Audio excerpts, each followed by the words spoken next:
This is rules of addition of vector. Vector के addition के rules हम एक तरफ से पढ़ रहे थे, जैसे triangle law of addition.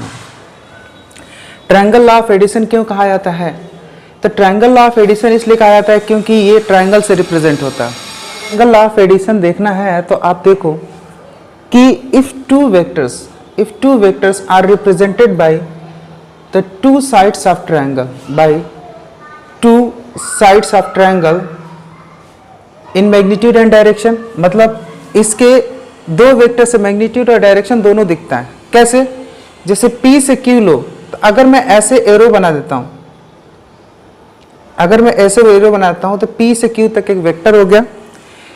PQ length जो है क्या दिखा रही है? PQ लेंथ को देखेंगे तो इसका मैग्नीट्यूड दिखा रहा है, और ये डायरेक्शन को देखेंगे, अगर इस डायरेक्शन को देखेंगे जो एरो बना हुआ है, ये डायरेक्शन इस वेक्टर का डायरेक्शन दिखा रहा है। तो इस वेक्टर को हम लिखते हैं वेक्टर ए। कैप लगा दिए इसके ऊपर। अच्छा, अब दूसरा क्या है कि ये कह रहा है कि two vectors are represented by two sides of a triangle. तो two sides of a triangle और मैग्नीट्यूड और डायरेक्शन दोनों ये रिप्रेजेंट करता है, इसलिए हमने ब्रैकेट में लिख दिया है। टेकन इन सेम ऑर्डर, मतलब अगर ये लाइन है तो दूसरा वाला जो वेक्टर है इसी ऑर्डर में होगा, मतलब ये ऐसे आया तो दूसरा ऐसे जाएगा। ठीक है, same order. Taken in same order का मतलब ये हुआ कि ये ऐसे है तो दूसरा ऐसे। आप ऐसे भी कह सकते हो कि एक वेक्टर का टेल दूसरे वेक्टर के हेड से मिलेगा, तो दूसरा ये वेक्टर का हेड है इसके टेल से जुड़ रहा है, तो एक ऑर्डर में इसका हेड इसके टेल से जोड़ रहा है। देखो, इस वेक्टर का टेल ये है और इस वेक्टर का हेड ये है, तो इसका हेड इसके टेल से जोड़ रहा है, तो ये ऑर्डर में लिया गया है। या सिंपली आप कह सकते हो कि ट्रायंगल के दो साइड्स अगर ऑर्डर में लिए जाएं और ये दोनों साइड्स इसके मैग्नीट्यूड और डायरेक्शन को दिखा रहे हैं, किसके? दो वेक्टर के मैग्नीट्यूड डायरेक्शन को दिखा रहा है। पहला वाला ए वेक्टर को दिखा रहा है और दूसरा वाला बी वेक्टर को दिखा रहा है। तो then the resultant is given by third side, तो रिजल्टेंट तीसरे साइड से एक्सप्लेन होगा। कैसे? ऑफ ट्रायंगल है ना, टेकन इन अपोजिट ऑर्डर, मतलब ये ऑर्डर ऐसे चल रहा था, अपोजिट ऑर्डर कैसे चलेगा? ये ऐसे चल रहा था और अपोजिट क्या होगा? ऐसे होगा। तो देखो, ये वेक्टर फिर ये वेक्टर, यानी ये ऐसे चल रहा है like this anti clockwise, opposite order clockwise. ऐसे चलेंगे तो क्लॉकवाइज, ऐसे चलेंगे तो एंटी क्लॉकवाइज। अरे घड़ी तो देखो ना, एंटी क्लॉकवाइज क्लॉकवाइज, तो ये एंटी क्लॉकवाइज देखना है तो इधर क्या क्लॉकवाइज क्या हो जाएगा? ये इसीलिए लिखा है अपोजिट ऑर्डर, यानी रिजल्टेंट ऐसे शो करेगा, ये रिजल्टेंट को शो करेगा।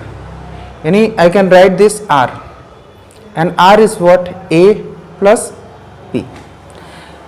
रिजल्टेंट का मतलब ये है कि ए और बी को जोड़ना है ना, तो हम इस लॉ से जोड़ सकते हैं, है ना, इस तरीके से हम जोड़ सकते हैं। तो फिर कहीं कि इसी बात को समझना है। तो पहली चीज, आर तो निकल आया। अगर मैं ए की बात करूंगा तो कहोगे यार ए का डायरेक्शन ये है, बी की बात करूंगा तो कहोगे बी की डायरेक्शन ये है।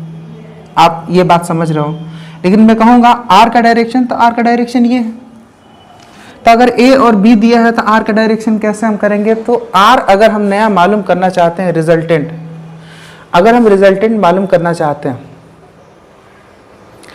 तो रिजल्टेंट के बारे में हमें दो चीजें मालूम होना चाहिए। एक होना चाहिए मैग्नीट्यूड, क्यों? आप ये जानते हो, और दूसरा होना चाहिए डायरेक्शन। क्यों ये दोनों मालूम होना चाहिए? क्योंकि यार ये वेक्टर क्वांटिटी है, तो दोनों बातें बताओ तभी जाकर हम रिजल्टेंट के बारे में जानेंगे। तो हम ए का डायरेक्शन जानते हैं, ए का डायरेक्शन हम जानते हैं। अगर कहीं इनके ये एंगल मालूम चल जाए तो इसका भी डायरेक्शन मालूम चल जाएगा। अगर ये ए का डायरेक्शन हम जानते हैं क्योंकि ये गिवन है, ये वेक्टर गिवन है, इन्हीं दोनों को तो जोड़ना है। जब दोनों गिवन होगा तभी तो जोड़ोगे आप।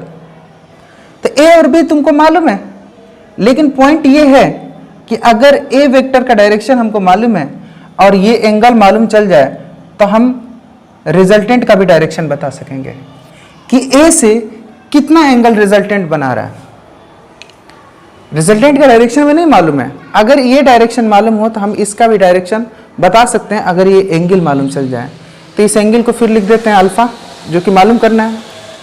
तो पॉइंट ये है कि वेक्टर ए और वेक्टर बी के बीच का एंगल क्या है? What is the angle between vector A and vector B? तो हमको दिख रहा है ए इधर है, बी इधर है, तो क्या ये एंगल हो जाएगा?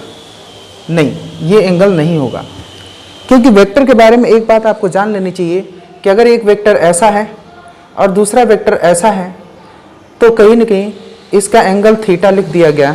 तो पूछा गया कि क्या ये थीटा इन दोनों वेक्टर के बीच का एंगल है क्या? Suppose this is P vector and this is Q vector, तो क्या ये थीटा पी और क्यू के बीच का एंगल है? तो नहीं। पी और क्यू के बीच का फिर एंगल क्या है? तो आप कहोगे इसके लिए इसको आगे एक्सटेंड करो और उसके बाद फिर ये वाला एंगल बताओ कितना होगा। तो हम जानते हैं ये वाला एंगल क्या होगा, ये लीनियर पेयर का कंसेप्ट है, 180 माइनस थीटा हो जाएगा। तो अगर पूछा गया कि what is the angle between P and Q, तो पी और क्यू के बीच के एंगल कितना है? तो angle between P vector and Q vector is 180 minus theta. यही डाउट आपका दूर होना चाहिए, यही डाउट दूर होना चाहिए कि P और Q के बीच का जो एंगल होना चाहिए ना P Q वेक्टर के 180 माइनस थीटा, यानी एक का हेड और दूसरे का टेल मिला हो वो एंगल नहीं बताता। P का हेड मिला है यहाँ पे और Q का टेल मिला है तो ये एंगल नहीं बताता। इस P को आगे ले जाओ, आगे ले जाने के बाद जब P यहाँ पे आ गया तो अब इस P का भी टेल हो गया और Q का भी टेल हो गया, तो दोनों का टेल जहाँ पे मिलता है वहां से आप एंगल डिसाइड कर सकते हो।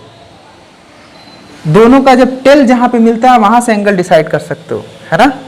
जैसे अगर मान लें ऐसे लिखा हुआ है this is A and this is B, पूछ दिया गया दोनों के बीच का एंगल क्या है, तो अगर मान लें ये लिख गया 30 डिग्री, तो ए और बी के बीच का एंगल 30 डिग्री है? नहीं। इसके लिए आप ए को आगे बढ़ाना पड़ेगा, है ना। दिस इज बी, ए को आगे बढ़ाना पड़ेगा और ये 30 होती है, कितना हो जाएगा 180 माइनस 30 यानी 150। तो कहीं ना कहीं ए को मैंने आगे बढ़ाया, अब ए और बी के बीच की एंगल क्या हो गई 150 हुई, ना कि 30। ए और बी के बीच का एंगल 30 नहीं हुआ, 150 हुआ। तो इसमें पॉइंट क्या है, दोनों का यहाँ पे टेल मिल रहा है। तो जब दोनों वेक्टर का टेल मिलेगा तब उनके बीच के इंक्लिनेशन को उसका एंगल कह सकते हैं। अगर एक का हेड हो और एक का टेल हो और तब दोनों मिला हो एक जगह तो वो उसका इंक्लिनेशन नहीं माना जाएगा। ये बात आपको समझ में आना चाहिए, ठीक है, ये बात आपको समझ में आना चाहिए। तो अगर इतना नॉलेज हमें मिल चुका है तो हम इसे इरेज करते हैं और इसे अप्लाई करते हैं। यहाँ पे इसे अप्लाई कर लेते हैं। तो क्या अप्लाई करने वाले हैं, तो यहाँ पे ये आपको समझ में आ गया होगा कि कहीं ना कहीं ये तो एंगल इसका नहीं है। तो अगर मैं ये चीज़ लिख दूँ, है ना, कि angle between vector A and vector B is theta. मैंने ऐसे लिखा angle between vector A and vector B is theta. यहाँ से हमने बात शुरू करी, ठीक है। तो ए और बी के बीच अगर एंगल थीटा हमने लिया है तो ऑब्वियसली वो थीटा कैसे जाने वाला है, just you have to extend this, इसको एक्सटेंड करो। एक्सटेंड करने के बाद ये वाला जो एंगल बन रहा है, बिकॉज ए को जब आगे बढ़ाओगे तो ये वाला जो एंगल बन रहा है ये एंगल थीटा होगा, माइंड इट, ये एंगल आपका थीटा होगा, इन दोनों के बीच का ये एंगल होगा। आपको ये बात समझ में आना चाहिए। और फिर अल्फा क्या है, alpha is angle between resultant and A. Resultant क्योंकि देखो दोनों का टेल भी मिला है, ए का टेल और रिजल्टेंट का टेल यहाँ पे मिला है ना। तो angle between resultant and A is alpha. तो अगर अल्फा एंगल मिल जाएगा तो हमको डायरेक्शन मिल जाएगा किसका, we will get direction of resultant vector, क्योंकि ए वेक्टर का डायरेक्शन मालूम है, रिजल्टेंट के वेक्टर का डायरेक्शन इसकी हेल्प से मालूम करना है। जैसे होता क्या है कि आपको जब एड्रेस पूछा जाता है ना, एड्रेस कोई भी पूछा जाता है तो कहीं ना कहीं आप क्या बताते हो, मान के चलो दिल्ली का कोनाट पैलेस है, तो दिल्ली में कोनाट पैलेस में किसी की दुकान है जहाँ उसे जाना है, तो पहले आप क्या बताओगे, पहले दिल्ली के कोनाट पैलेस में जाना, वहाँ जाने के बाद वहाँ से इस जगह से ऐसे जाना, ठीक है। उसी तरह कहने का मतलब कि आपको रिजल्टेंट वेक्टर का डायरेक्शन बताना है तो पहले जिसका डायरेक्शन मालूम है उसको बताओगे और फिर बताओगे जो वेक्टर ए है ना उससे अल्फा डिग्री एंगल बना के, और ये रिजल्टेंट वेक्टर है, यानी ए वेक्टर से अल्फा डिग्री का एंगल बनाते हुए रिजल्टेंट वेक्टर बना है। तो रिजल्टेंट वेक्टर का भी डायरेक्शन मालूम चल जाएगा। इसलिए अल्फा इंपॉर्टेंट है इस बात को जानना कि कहीं न कहीं रिजल्टेंट वेक्टर का डायरेक्शन क्या है। और ए और बी के बीच का एंगल थीटा अगर है तो थीटा को कैसे डिनोट करेंगे, ये बात भी आपको समझ में आनी चाहिए, बड़ी इंपॉर्टेंट है। और दूसरी चीज़, कहीं ना कहीं ये दो बातें इसलिए मालूम कर रहे हैं क्योंकि रिजल्टेंट का मुझे मैग्नीट्यूड और डायरेक्शन दोनों मालूम करना है। तब दूसरी बात ये होगी कि मैग्नीट्यूड कैसे मालूम किया जाएगा। तो आप देखो वेक्टर ए का मैग्नीट्यूड हमारे सामने है, वो क्या है, पी क्यू। वेक्टर ए का मैग्नीट्यूड क्या है, वेक्टर ए का magnitude this is length of P Q. ये जो ट्रायंगल का लेंथ है ये वेक्टर ए के मैग्नीट्यूड को दिखा रहा है। अगर पी क्यू की लेंथ मुझे मालूम चल जाए तो वेक्टर ए का मैग्नीट्यूड भी मालूम चल जाएगा। ये बात समझ में आ रहा है। और वेक्टर बी का मैग्नीट्यूड कैसे मालूम चलेगा, तो इसके लिए लेंथ ऑफ क्यू आर हमें मालूम चाहिए, लेंथ ऑफ क्यू आर हमें मालूम होना चाहिए।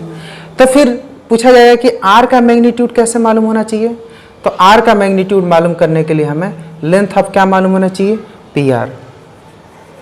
तो पॉइंट ये है कि sir length of P R कैसे निकलेगा।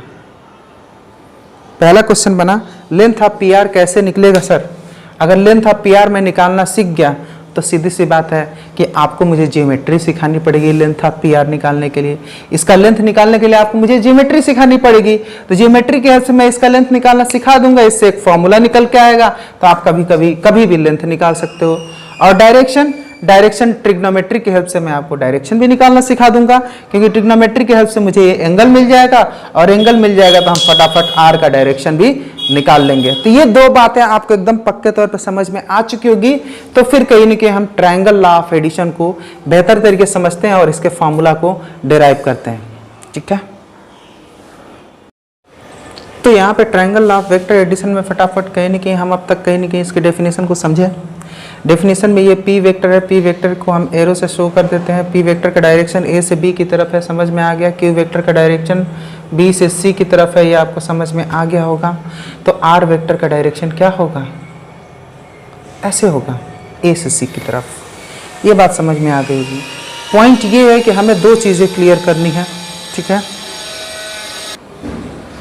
तो पहले हमारे पास गिवन क्या होना चाहिए। गिवन में ये है two vectors P and Q having theta angle between them। दो वेक्टर P और Q लिए हैं जिनके बीच में थीटा एंगल है। तो ये कहीं इनके वेक्टर P है, ये वेक्टर Q है। तो एंगल थीटा कौन सा होगा, ये अब आपको ये समझाने की ज़रूरत नहीं है। दूसरी चीज़ है ना, आपको R वेक्टर फाइंड आउट करना है जो कि P और Q वेक्टर का सम है। It is sum of P and Q vector. और इसको सम करने के लिए साधारण एल्जेब्रिक सम की ज़रूरत नहीं है, एल्जेब्रिक सम से ये नहीं जुड़ेगा। तो इसके लिए सम का जो तरीका है वो ट्रायंगल लॉ का यूज करेंगे। तो इन दोनों को सम करेंगे तो R निकल के आएगा। तो R में क्या क्या निकल के आएगा, तो R में दो चीज़ निकल के आएगा, एक निकल के आएगा मैग्नीट्यूड और एक निकल के आएगा डायरेक्शन। R में दो चीज़ निकल के आएगी, क्या क्या निकल के आएगा, एक निकल के आएगा मैग्नीट्यूड और दूसरा निकल के आएगा डायरेक्शन। तो कहीं ना कहीं इसके मैग्नीट्यूड और डायरेक्शन को हमें यहाँ से मालूम करना है। मैग्नीट्यूड और डायरेक्शन को मालूम करना है। डायरेक्शन कैसे मालूम चलेगा, तो डायरेक्शन हमें कहीं ना कहीं जो P वेक्टर है उसका डायरेक्शन मालूम है, क्योंकि P वेक्टर गिवन है। तो कहीं ना कहीं यहाँ अगर अल्फा वैल्यू अगर मालूम कर लें, अल्फा एंगल की वैल्यू मालूम कर लें, तो हम फटाफट बता देंगे कि R का डायरेक्शन क्या है। और मैग्नीट्यूड मालूम करने के लिए क्या होगा, तो हमें AC का लेंथ मालूम करना होगा। We have to find AC। AC का अगर लेंथ आप बता दोगे, लेंथ ऑफ AC, तो आप कहीं ना कहीं this is magnitude what, length of AC। AC का लेंथ अगर आपको मालूम चल जाता है तो रिजल्टेंट का मैग्नीट्यूड मालूम चल जाएगा। तो चलो इसके लिए हम कहीं ना कहीं ट्रिग्नोमेट्री का यानी ज्योमेट्री का हम यूज़ करने वाले हैं, तब कहीं ना कहीं ये चीज़ें हम बता पाएंगे। तो इसके लिए मैं सीधा से एक लाइन खींच रहा हूँ और यही मेन है M। मैंने एक लाइन खींचा जो M पे जाके मिला, है ना। तो पहला पॉइंट तो लिख ही डालते हैं जहाँ से हमने बात शुरू करी, है ना। Draw CM perpendicular to AM या AB। AB के परपेंडिकुलर एक CM मैंने खींच दिया, 90 डिग्री हो गई। इससे हमें दो ट्रायंगल मिल गया। पहला ट्रायंगल मिला CBM, पहला ट्रायंगल मिला CBM है ना, या BMC। So in triangle BMC right angle at, किस पे राइट एंगल है? M पे राइट एंगल है, राइट एंगल एट M। तो ऐसे केस में हम क्या लिख सकते हैं? हम ये लिख सकते हैं कि BM upon BC is equal to, तो BM क्या है? बेस है, और BC क्या है? हाइपोटेनस है, क्योंकि 90 के सामने इसलिए हाइपोटेनस है। तो BM अपॉन BC, BM क्या है? बेस है, तो बेस अपॉन हाइपोटेनस क्या होता है? Cos theta. Base upon hypotenuse क्या होता है? Cos theta. तो BM की बात करी जाएगी है ना, BM अपॉन BC। तो BC की वैल्यू क्या है? तो BC की वैल्यू तो हमें मालूम नहीं है, तो हम BC की वैल्यू, अगर ये कैपिटल Q है तो स्मॉल q ले लेते हैं, यानी जो BC का लेंथ है, BC का जो लेंथ है वो स्मॉल q ले ले रहे हैं, और AB का जो लेंथ है वो स्मॉल p ले ले रहे हैं। स्मॉल p ऐसे लिखा जाता है कि नहीं? तो AB का लेंथ हम ले रहे हैं स्मॉल p, ताकि हमारा कैलकुलेशन में इजीनेस रहे, ठीक है ना। अब कहीं ना कहीं हम सवाल सॉल्व करेंगे। तो BC की वैल्यू कितनी हो गई? स्मॉल q, तो ये हो जाएगा BM equal to Q cos theta, BM equal to Q cos theta. अब कहीं ना कहीं दूसरा हम लेते हैं MC या CM अपॉन BC, CM क्या है? थीटा के सामने है परपेंडिकुलर अपॉन हाइपोटेन्यूज क्या होगा? तो परपेंडिकुलर अपॉन हाइपोटेन्यूज होगा साइन थीटा, ठीक है। BC की वैल्यू कितनी है? Q, तो CM equal to Q sine theta. ये भी हो गया आपका कॉस थीटा साइन थीटा। इससे कहीं ना कहीं हमें दो चीज़ें मिल गई, एक CM मिल गया, एक BM मिल गया। तो इससे क्या फ़ायदा होगा? इससे फ़ायदा होगा जब दूसरे ट्रायंगल में जाओगे, इन ट्रायंगल AMC। अब बड़े वाले ट्रायंगल को लेते हैं, बड़े वाले ट्रायंगल को लेंगे जो कि कहीं ना कहीं राइट एंगल्ड एट M पे राइट एंगल है। तो हम लिख सकते हैं AM का स्क्वायर प्लस MC का स्क्वायर इक्वल टू AC का स्क्वायर, यानी AC का स्क्वायर यानी हाइपोटेन्यूज का स्क्वायर इक्वल टू AM का स्क्वायर प्लस MC का स्क्वायर। ये समझ में आ गया। अब कहीं ना कहीं AC का स्क्वायर निकालना, यही लेंथ निकालना है, तो पहले हम AM देख लेते हैं। AM क्या होगा? जब ये निकालना ही है ना, तो यहाँ पे देख लेते हैं AM क्या होगा। AM तो यार BM की वैल्यू अभी हम निकाले थे, BM की वैल्यू Q कॉस थीटा है, Q कॉस थीटा, और CM की वैल्यू Q साइन थीटा। तो लिख देते हैं इसे। अब देखो ये P है और ये Q कॉस थीटा है, तो इसे हम क्या लिखेंगे? P plus Q cos theta का स्क्वायर, और MC की वैल्यू क्या होगी? Q साइन थीटा का स्क्वायर, ठीक है। अब यहाँ पे देखो इसका स्क्वायर करोगे तो A प्लस B है, तो P स्क्वायर होगा Q square cos square theta हो जाएगा, A square plus B square plus 2AB यानी 2PQ कॉस थीटा। इसका स्क्वायर करोगे तो क्या होगा? Q square sine square theta. इसमें कोई डाउट नहीं होना चाहिए, सिंपल सी गणित है। यहाँ देखो Q square cos square theta है, यहाँ Q square sine square theta है, दोनों को एक साथ लेके आ जाओ।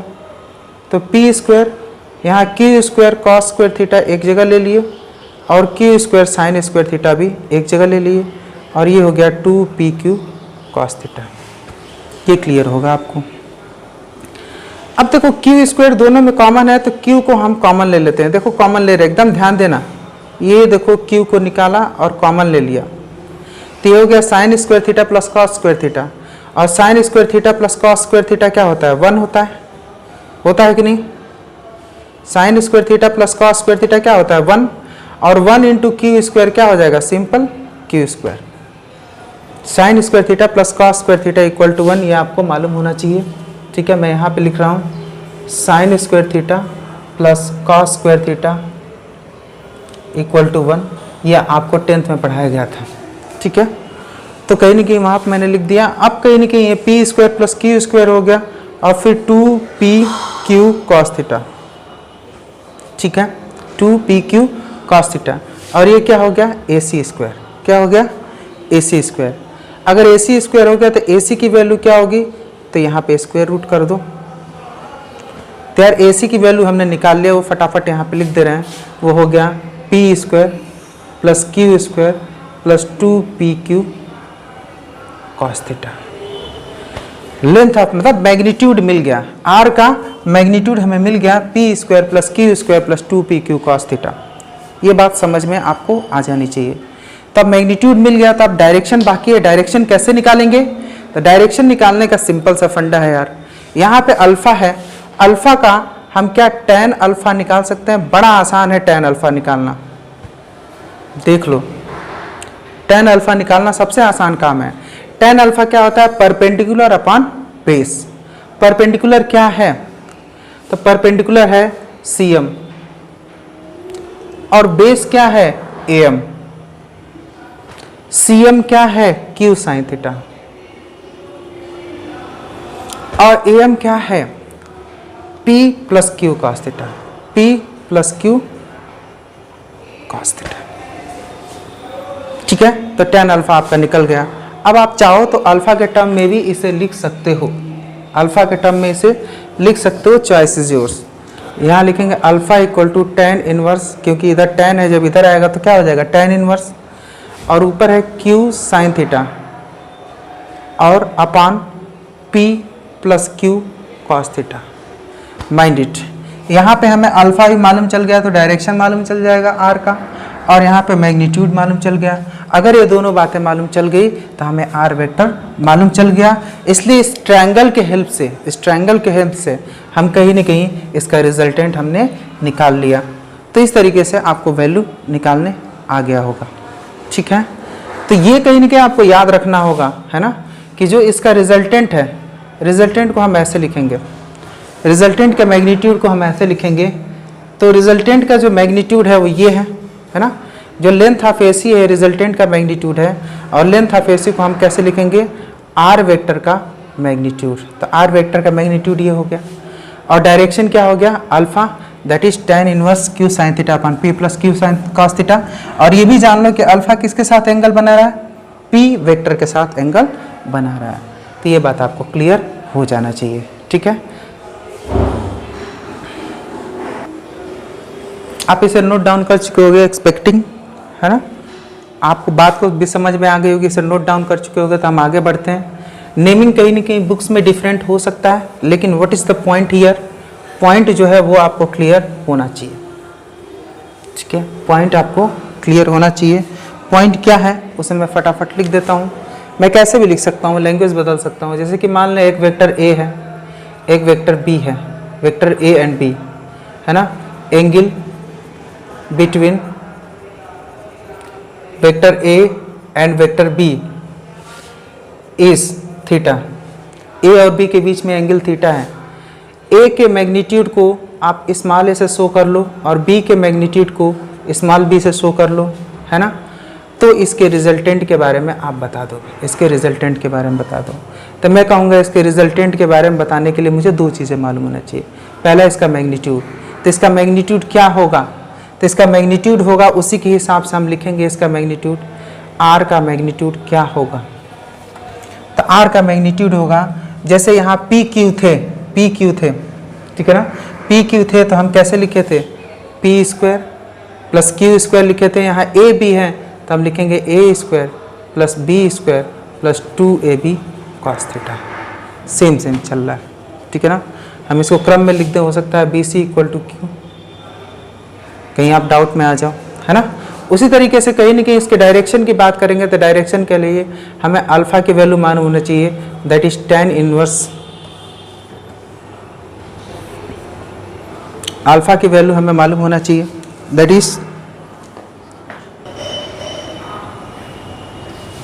अल्फा की वैल्यू अगर देखा जाए तो दैट इज tan इनवर्स क्या है।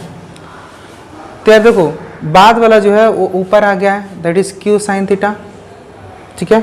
लेकिन यहाँ पे बाद वाला b है तो ये हो गया b sine theta upon a plus b cos theta. ये नीचे है, बेस में है तो बेस में कॉस थीटा आता है और परपेंडिकुलर में साइन थीटा आता है। ऐसे भी करके आप लर्न कर सकते हो, वट एवर इट इज़। तो कहीं ना कहीं ये दो वेक्टर हो गए और ए और बी को अगर आप शो करोगे तो कैसे शो करोगे, A and B are like this, this is A and this is B, A और बी है और इनके बीच का एंगल कितना है, थीटा। ये ट्रायंगल लॉ कैसे बना रहे हैं, तो इसके लिए आप इस बात को समझो कि कहीं ना कहीं ये ट्रायंगल लॉ कैसे फॉलो कर रहे हैं।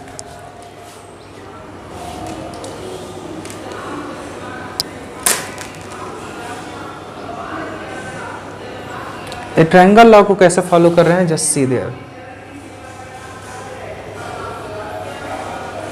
तो इसको समझने की जरूरत है। ए आगे चला है, ए को थोड़ा सा पीछे ले जाओ,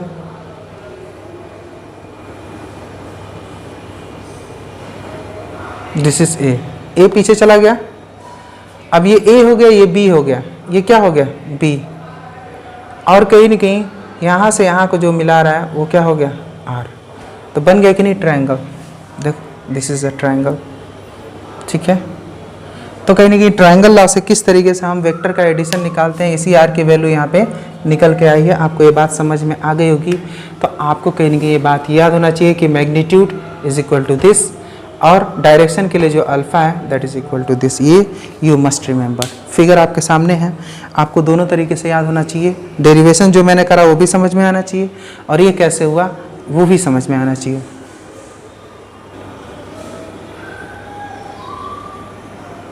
यहाँ पे देखिए कहीं ना कहीं मैं parallelogram law of vector addition की बात कर रहा हूँ। Parallelogram law of vector addition में क्या डिफरेंट है, तो parallelogram law of vector addition कुछ अलग नहीं है, triangle law of vector addition से ही रिलेटेड है। कैसे रिलेटेड है, जो रिजल्टेंट इससे निकल के आता है, जैसे कि हम फटाफट शुरू करते हैं। जैसे कि ये कहीं ना कहीं वेक्टर ए है और ये कहीं ना कहीं वेक्टर बी है, तो इसे आप रिजल्टेंट कहते थे कि नहीं, वेक्टर आर बोलते थे, ठीक है। मैं इसे एस लिख देता हूँ क्योंकि यहाँ आर वेक्टर लिखा हुआ है, इसे एस, ठीक है। तो ये कहीं ना कहीं ए वेक्टर हो गया, ये बी वेक्टर हो गया, ये आर वेक्टर हो गया। आप ऐसा ही करते थे। ये triangle law of vector addition आप जानते हो। Parallelogram law of vector addition कहाँ है, यहाँ parallelogram law of vector addition कहाँ है, तो पैरेललोग्राम लॉ कहता है if two vectors acting simultaneously at a point, दो वेक्टर एक पॉइंट पे साइमल्टेनियसली वर्क कर रहे हैं, तो ये कैसे होगा। तो आप देखो इस पॉइंट को ध्यान से देखो और यहाँ से हम कंस्ट्रक्ट करते हैं। देखो कि ये कहीं ना कहीं ये ट्रायंगल लॉ ऑफ वेक्टर है। मैंने वेक्टर को कहा था कि वेक्टर को आप पैरेलली मूव कर सकते हो, तो इस वेक्टर ए को मैं मूव करके आगे लेके चला आया, ठीक है। वेक्टर ए को मूव करके हम आगे लेके चले आए। See this is vector A और इस पॉइंट को मैं लिख देता हूँ टी, है ना। वेक्टर ए को मैं आगे तक मूव करके लेके चला आया। अब कहीं ना कहीं वेक्टर ए ये हो गया, वेक्टर बी हो गया। और देखो अगर आप फोर्स समझ रहे हो तो आप देखो वेक्टर ए अगर कोई फोर्स है तो ऐसे खींच रहा है और वेक्टर बी कोई फोर्स है तो ऐसे ऊपर की तरफ खींच रहा है इस पॉइंट को। अगर यहाँ पे कोई ऑब्जेक्ट है तो वेक्टर बी इधर की तरफ खींच रहा है और वेक्टर ए इधर की तरफ खींच रहा है, ये इधर की तरफ खींच रहा है और ये इधर की तरफ खींच रहा है। तो इस पॉइंट पे ए और बी साइमल्टेनियसली वर्क कर रहे हैं कि नहीं। तो इस बात का ध्यान रहना चाहिए कि दोनों वेक्टर के टेल को एक जगह पे मिलाओ तभी पैरेललोग्राम लॉ ऑफ वेक्टर चलेगा। यहाँ पे ऐसा जो रूल था ट्रायंगल वो अलग था। यहाँ पे देखो हमने ऐसे बढ़ाया कि इसका टेल और इसका टेल मिल गया और इससे ये भी मतलब हुआ कि इस पॉइंट पे अगर ये फोर्स है तो इधर की तरफ इसे खींच रहा है और ये इधर की तरफ खींच रहा है, क्योंकि डायरेक्शन इस फोर्स का इधर है तो इधर की तरफ खींच रहा है, इस फोर्स का डायरेक्शन इधर है तो इधर की तरफ खींच रहा है। ये बात आपको समझ में आ जाना चाहिए। यानी two vectors A and B are working on this point simultaneously, एक साथ काम कर रहे हैं। तो ये if two vectors are acting at a point simultaneously, यानी इसको आप ऐसे भी समझ सकते हो। मान लो कोई पॉइंट है, इस पे कोई वेक्टर ऐसे वर्क कर रहा है और एक वेक्टर ऐसे वर्क कर रहा है, तो ये दोनों साइमल्टेनियसली वर्क कर रहे हैं। लेकिन हम इसे ऐसे भी तो शो कर सकते हैं, इफ वी एक्सटेंड देम। अगर इसे एक्सटेंड करें, इस वेक्टर को अगर मैं एक्सटेंड करता हूं तो वेक्टर कुछ ऐसे आएगा, वेक्टर ऐसे आएगा। इसको एक्सटेंड करता हूं तो वेक्टर कैसे आएगा, कुछ ऐसे आएगा।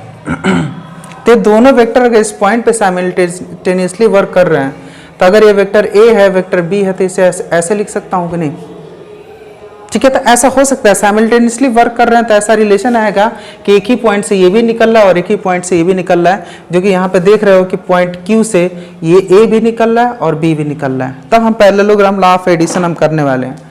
तो चलो यार ये बात आपको समझ में आ गई होगी कि when two vectors are acting at a point, when two vectors are acting at a point simultaneously, है ना, तो हम क्या कर सकते हैं, this vector can be represented both in magnitude and direction. यार वेक्टर की बात करोगे तो ये बात करनी ही है, ये बात करनी ही है ना। रिप्रेजेंटेड, आप ये मत लिखो two vector can be represented by, can be represented by, आप चाहो तो इसे इरेज कर सकते हो। मैं both in magnitude and direction तो है ही, है ना। Represented by adjacent side of a parallelogram drawn from the point. तो एक पैरेललोग्राम का एडजेसेंट साइड माना जाएगा, यानी ये और ये एडजेसेंट साइड है। तो यार पैरेललोग्राम आपको कहाँ दिख रहा है, तो बनेगा इससे पैरेललोग्राम हम बनाते हैं। यार अगर आपको दो साइड मिल जाएगा तो क्या पैरेललोग्राम बना सकते हो आप, क्वेश्चन है कि क्या आपको दो साइड मिल जाएगा तो पैरेललोग्राम बना पाओगे। तो देखते हैं। तो यार पैरेललोग्राम बनाने का रूल क्या होता है कि अगर ये लाइन है तो इसके पैरेलल लाइन दूसरे पे भी बनेगा, तो इसी के पैरेलल लाइन यहाँ खींचो ना। पैरेललोग्राम क्या होता है, आमने सामने की लाइंस पैरेलल होती है, यही फंडा होता है ना। तो हम एक पैरेलल लाइन यहाँ, इसके पैरेलल लाइन यहाँ पे खींच दिया और फिर इसके पैरेलल लाइन हम यहाँ पे खींच देते हैं, ऐसे ही तो पैरेललोग्राम बनता है। तो लो हम पैरेलल लाइन दो दो खींच दिए। अब सोचो, अब कहीं ना कहीं दो बातें हम डिस्कस कर लें अगर यहाँ पे कि जो बी वेक्टर है, बी वेक्टर है ना, तो हम लिखते हैं angle between vector A and vector B is theta. तो एंगल कहाँ लिखोगे, यहाँ पे लिखोगे नहीं आप, हाँ सर यहीं पे लिखेंगे, ये एंगल थीटा है। पहले भी ऐसे ही लिखते थे आप, अब भी ऐसे ही लिख रहे हो। और फिर क्या आपको अपना पैरेललोग्राम मिल गया, तो पैरेललोग्राम सर दिखने लगा मुझे अपना। चलो ठीक है, ये पैरेललोग्राम को दिख रहा होगा क्यू टी एस, यहाँ हम क्या लिखें, डब्ल्यू लिख दें, क्यू टी एस डब्ल्यू, एक पैरेललोग्राम हमें दिख गया। Angle between A and B is theta, A और बी के बीच का जो एंगल है वो थीटा हो गया। और दूसरी चीज क्या है, ए वेक्टर के मैग्नीट्यूड को हम स्मॉल ए से शो करते हैं और बी वेक्टर के मैग्नीट्यूड को स्मॉल बी से शो करते हैं। तो ऐसी बात है तो आसान हो गया, इसको स्मॉल ए से शो करो और इसे स्मॉल बी से शो करो, ठीक है ना। अब कहीं ना कहीं अगर ये स्मॉल ए है तो इसका भी लेंथ क्या हो गया, स्मॉल ए, और इसका भी लेंथ क्या हो गया, स्मॉल बी। ये आपको बात समझ में आनी चाहिए। अच्छा अगर मैं इसको एक्सटेंड कर दूं और आगे, तो ये भी एंगल हो जाएगा थीटा। तो ये समझने वाली बातें हैं, लेकिन हम देखो सवाल पे चलते हैं। If two vectors are acting simultaneously on a point, तो ये वेक्टर ए वेक्टर बी इस पॉइंट पे काम कर रहे हैं, पॉइंट क्यू पे, ठीक है, represented by adjacent side of a parallelogram. तो ये कहेंगे कि पैरेललोग्राम के एडजेसेंट साइड हो गए और इन्हीं दोनों साइड के हेल्प से हमने पैरेललोग्राम बना दिया। Then the resultant vector is represented, तो दो रिजल्टेंट वेक्टर भी रिप्रेजेंट होगा और उसका मैग्नीट्यूड और डायरेक्शन दोनों रिप्रेजेंट होगा bye diagonal of the parallelogram, इसके डायगोनल से रिप्रेजेंट होगा। तो यार क्वेश्चन उठता है कि यार डायगोनल तो ये भी है इस पैरेललोग्राम का और डायगोनल तो ये भी है इस पैरेललोग्राम का, कौन सा डायगोनल, ये वाला डायगोनल से रिप्रेजेंट होगा कि ये वाले डायगोनल से रिप्रेजेंट होगा, ये क्वेश्चन है कि इस डायगोनल से रिप्रेजेंट होगा कि इस डायगोनल से। तो यहाँ लिखा है पासिंग थ्रू द पॉइंट, यानी जिस पॉइंट पे ये दोनों वेक्टर काम कर रहे हैं, तो ये दोनों वेक्टर किस पॉइंट पे काम कर रहे हैं, पॉइंट क्यू पे। ये दोनों वेक्टर किस पॉइंट पे काम कर रहे हैं, पॉइंट क्यू पे। तो कह रहा है पासिंग थ्रू द पॉइंट, यानी जिस पॉइंट पे ये दोनों वेक्टर काम कर रहे हैं उससे होके जाने वाले डायगोनल, उससे होके जाने वाले डायगोनल ही रिजल्टेंट वेक्टर को शो कर रहा है, उससे होके जाने वाले डायगोनल ही रिजल्टेंट वेक्टर को शो कर रहा है, यानी रिजल्टेंट वेक्टर ये है, रिजल्टेंट वेक्टर ये है। माइंड इट, पहले आप ट्रायंगल ऑफ वेक्टर एडिशन जो निकाले थे वो ये है, just I am shading that triangle of vector addition में। तो आप देखो इसका जो रिजल्टेंट है इसके रिजल्टेंट के पैरेलल है कि नहीं, ये रिजल्टेंट पैरेलल है कि नहीं, यानी सेम है दोनों, है ना, कुछ चेंज नहीं हुआ है। और इसकी लेंथ है और इसकी लेंथ सेम है, क्योंकि आप देखो ये पैरेललोग्राम बना है और जब पैरेललोग्राम बनेगा तो ये लेंथ सेम है, यानी पैरेललोग्राम लॉ से भी वही चीज हो रहा है। ये triangle law of vector addition था और ये parallelogram law of vector addition है। इसमें क्या है कि दोनों वेक्टर इसके एडजेसेंट साइड को दिखा रहे हैं और जिस पॉइंट से ये दोनों वेक्टर निकल रहे हैं उस पॉइंट से ही जो डायगोनल निकलता है वो डायगोनल रिजल्टेंट वेक्टर को शो करता है। ये parallelogram law of vector addition है। लेकिन ये समझो कि दोनों तरीके से जब आप जोड़ोगे तो जो रिजल्टेंट आएगा वो सेम होगा। देखो इसका डायरेक्शन सेम, इसकी लेंथ सेम। ये बात समझ में आ गई। तो कहीं न कहीं वही चीज़ है, इसको बस एक्सटेंड करके बना दिया गया है इसी पे, लेकिन चीज़ वही है। ये बात आपको समझ में आनी चाहिए। तो फिर कहीं न कहीं triangle law of vector addition इससे रिलेटेड है, ये तो हम जान गए। तो ये जानने के बाद फिर इसे हटाते हैं। तो अब हम इसे हटा देते हैं। ये जो ट्रायंगल लॉ चल रहा था साथ में ये हट गया। अब हम आ गए पैरेललोग्राम लॉ में, शुद्ध पैरेललोग्राम लॉ में आ गए ताकि हमें बातें ज़्यादा क्लियर दिखें। तो ये जो दो वेक्टर हमारे थे, वेक्टर ये बी ये है और वेक्टर ए ये है। इसका जो मैग्नीट्यूड है उससे हमने स्मॉल बी से शो किया और इसके मैग्नीट्यूड को स्मॉल ए से शो किया। ठीक है, अगर ये स्मॉल बी होगा तो ये भी स्मॉल बी होगा। ये बात भी पक्की हो गई। अब कहीं न कहीं इसका सोल्यूशन करते हैं। इसका सोल्यूशन करेंगे यार, तो एक चीज़ मैं करते करते थक गया हूँ, जो कि आप कहीं न कहीं पिछले वाले का नकल कर सकते हो चाहो तो, क्योंकि वही चल रहा है। अगर मैं इसे एम कर दूँ, है ना, तो यार TWM लिख देते हैं in triangle TWM। Right angle कहाँ है? राइट एंगल एट M पे राइट एंगल है। ठीक है ना, तो राइट एंगल है तो फिर क्या लिखने वाले हैं? TM अपान TW। TM थीटा के नीचे है तो बेस है ना, तो TM क्या है? बेस है। तो TM बेस है तो बेस की वैल्यू निकालनी है और TW की लेंथ क्या है? B, small b। तो इसे हम लिख दे स्मॉल b। ये कैसे आया? ये पैरेललोग्राम है तो आमने सामने की साइड्स बराबर होती हैं। अगर ये b लेंथ का है तो ये भी b लेंथ का होगा, and that is equal to cos theta. तो इसका मतलब TM की लेंथ क्या हो गई? b cos theta. ठीक है, अब उसके बाद से WM की बात करें, WM अपान TW यानी TW। अब WM क्या है? थीटा के सामने यानी परपेंडिकुलर है और परपेंडिकुलर अपन हाइपोटेनस क्या होगा? Sine theta. ठीक है, तो TW की लेंथ क्या है? तो TW की बात करी जाएगी तो TW क्या है? B, यानी WM equal to B sine theta. WM equal to B sine theta. अब ये बात हमें समझ में आ गई तो हम आगे बढ़ सकते हैं। आगे क्या है इसमें? तो आगे ये है कि कहीं ना कहीं ये दो चीज़ें हैं, तो अब बड़ा वाला ट्रायंगल ले सकते हैं। कौन सा ट्रायंगल लेंगे हम? ट्रायंगल लेंगे QWM। In triangle QWM। QWM क्यों निकाला? क्योंकि हमें QW मालूम करना है। क्यों QW मालूम करना है? क्योंकि जो QW है यही रिजल्टेंट के मैग्नीट्यूड को दिखा रहा है, दैट इज QW।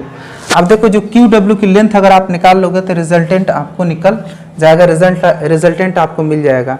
और कहीं न कहीं डायरेक्शन की बात करेंगे, direction of resultant. Direction of resultant कैसे मालूम चलेगा? डायरेक्शन ऑफ रिजल्टेंट कैसे मालूम चलेगा? तो ये वेक्टर A है और इसके साथ ये जो एंगल है ये अल्फा है। इस एंगल को हम क्या लेते हैं? अल्फा। तो अगर कहीं कि अल्फा एंगल की वैल्यू मालूम कर लोगे तो रिजल्टेंट का डायरेक्शन भी आपको मिल जाएगा। यही काम करना है।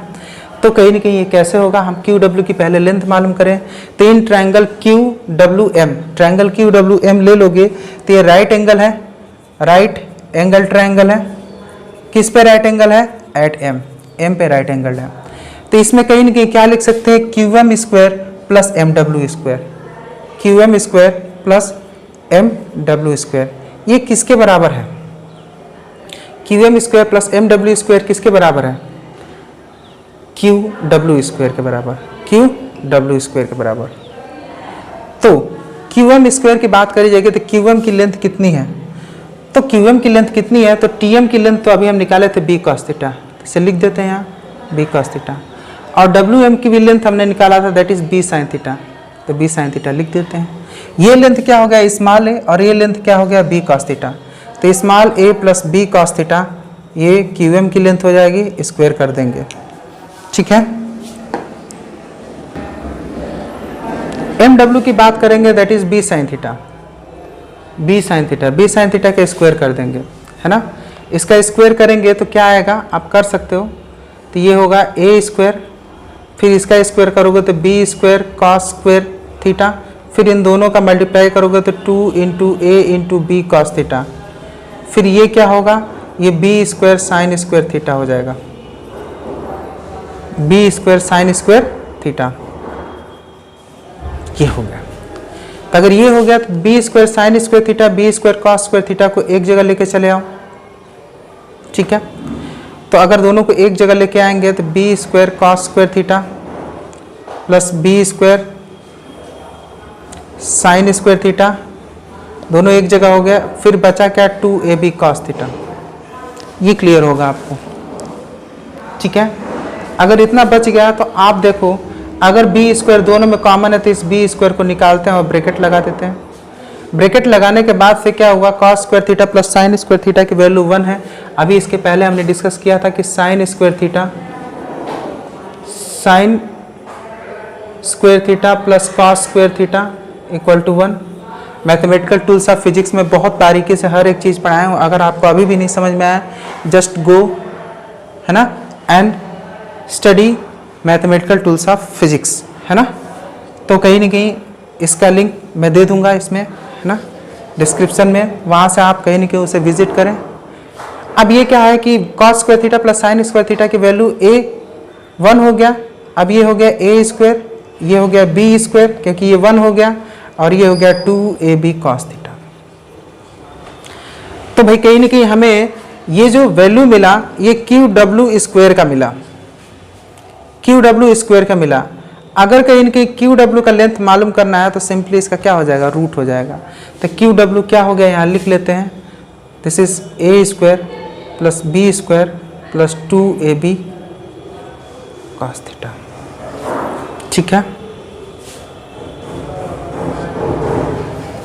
ठीक है।